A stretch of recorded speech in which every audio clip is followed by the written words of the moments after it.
Good morning, students. In this video, we shall be discussing about the long answer type questions from the chapter Respiration of class 7th standard.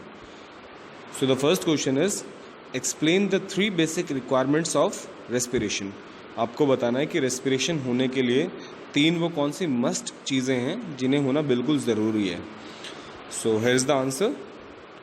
The first thing is a respiratory system by which air from the environment enters the body of the organism and carbon dioxide, the end product of respiration, is removed from the body. तो सबसे पहले सबसे ज़रूरी चीज़ respiration के लिए हमारे पास क्या हो जाती है कि presence of a respiratory system.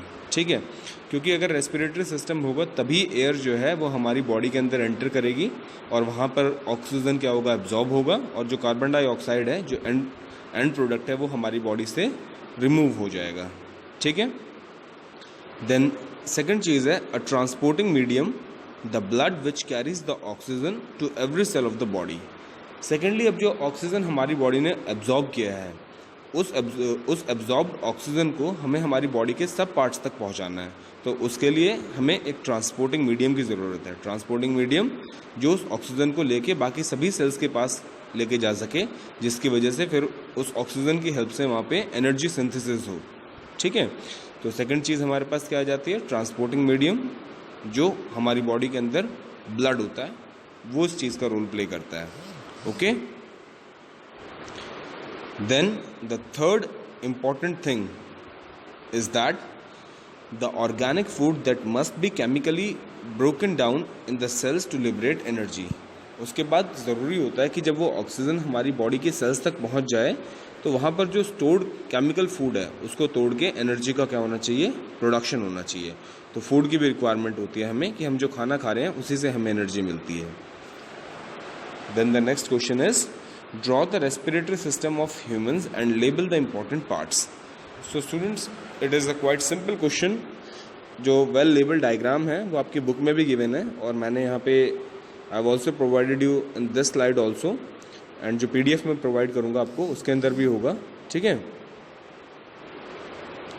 तो इस टाइप से आपको रेस्पिरेटरी सिस्टम का डायग्राम बनाना है और उसके अंदर सारे पार्ट्स जितने भी हमने डिस्कस किए थे उन सब की लेबलिंग करनी है, starting from the nasal passage, mouth, then pharynx, rings of cartilage, trachea, then ribs, then bronchi, then bronchioles, alveoles and diaphragm. You must have to mention all these parts in the diagram. आपको सारे parts से क्या करने हैं, mention करने हैं diagram में. Then only the figure can be accepted as a respiratory system. Exam में भी आपको आ सकता है लॉन्ग आंसर टाइप क्वेश्चन में. तो इसके अंदर जितना भी आपको यहाँ पे दिखाई दे रहा है, and the diagram should be neat. ठीक है, जो डायग्राम होना चाहिए वो नीट होना चाहिए. तो इस टाइप से आपको इसको बनाना है. And you can take the figure from your book also और you can draw this figure also. ठीक है. Now will be moving to the next question. The next question is amphibians are not regarded as true lung breathers. Explain why. Amphibians को lung breathers नहीं कहा जाता, मतलब कि वो lungs के थ्रू ब्रीथ नहीं करते हैं. इसके पीछे क्या रीज़न है? तो सबसे पहले तो आपको एम्फीबियंस के बारे में पता होना चाहिए कि जो एम्फीबियंस होते हैं वो कौन होते हैं.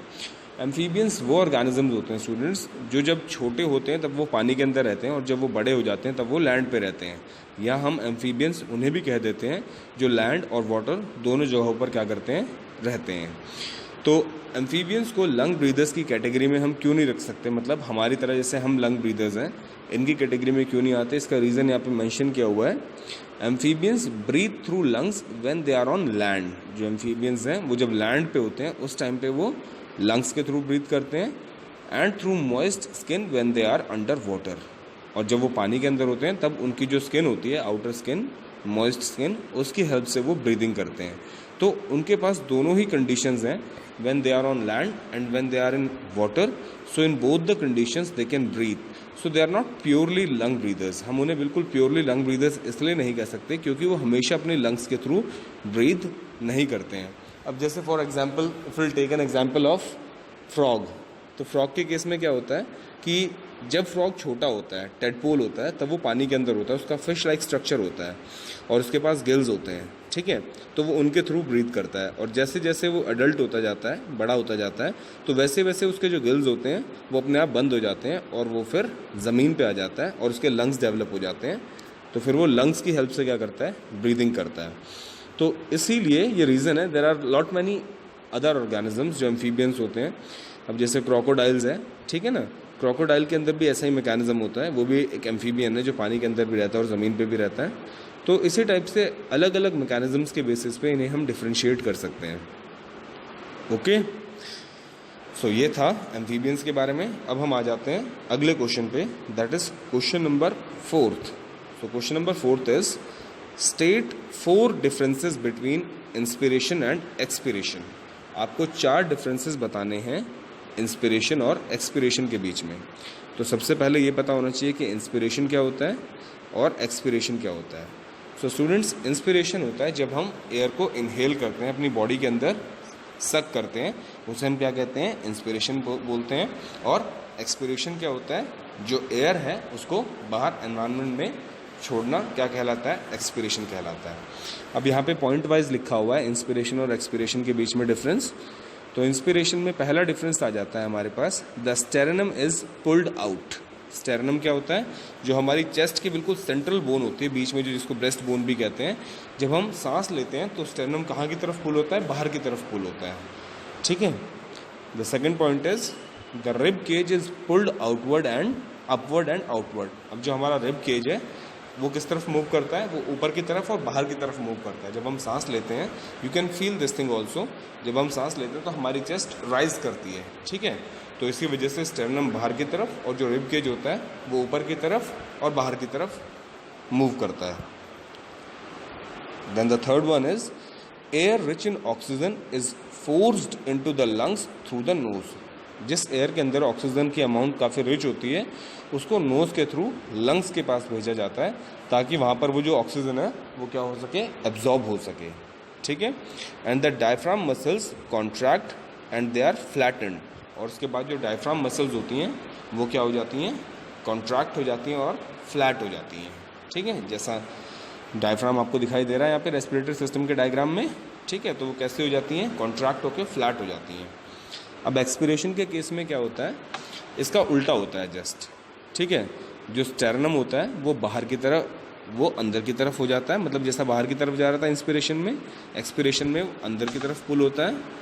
रिब केज जो होता है, जैसा आपने इंस्पिरेशन में था देखा था कि वो अपवर्ड और आउटवर्ड जा रहा था, तो इसमें डाउनवर्ड और इनवर्ड जाएगा, ठीक है।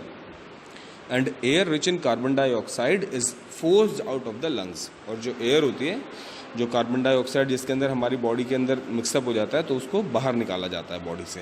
And the diaphragm muscles relax and it return to dome shape. और जो डायफ्राम मसल्स होती हैं वो रिलैक्स होकर फिर से डूम शेप में आ जाती हैं। So these are the common differences between the inspiration and expiration while respiration. इन दोनों चीज़ों से मिलकर क्या बनता है, रेस्पिरेशन मिलता है, जो हमारी बॉडी करती है। Okay, now here comes the last question. How do plants respire and draw a label diagram of the structure that enables the process? You have to draw a diagram through which plants का जो respiration होता है वो चीज़ explain करनी है, कैसे होता है। तो the diagram is given here. Now I'm explaining it to you. Plants use atmospheric oxygen to break down glucose. जो plants होते हैं वो atmospheric oxygen को use करते हैं glucose को break down करने के लिए, and the manufactured food during photosynthesis। और वो फूड का मैन्युफैक्चर करते हैं फोटोसिंथेसिस की वजह से, इसीलिए उनको एयर की रिक्वायरमेंट होती है into carbon dioxide and water with release of energy.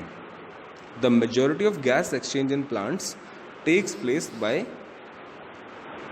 Simple diffusion process through small opening in leaves. अब जो गैशियस एक्सचेंज होता है प्लांट्स के अंदर वो किसकी वजह से होता है, वो होता है जो स्मॉल ओपनिंग्स होते हैं लीव्स के अंदर, जिन्हें हम स्टोमाटा कहते हैं, ठीक है।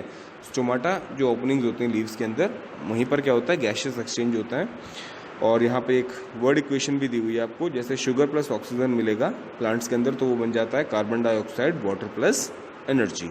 And here are some diagrams are given which are explaining how these functions are carried out by the leaves of plants. So students, I hope you understand these long answer type questions from the chapter respiration. And thank you very much for listening me so far.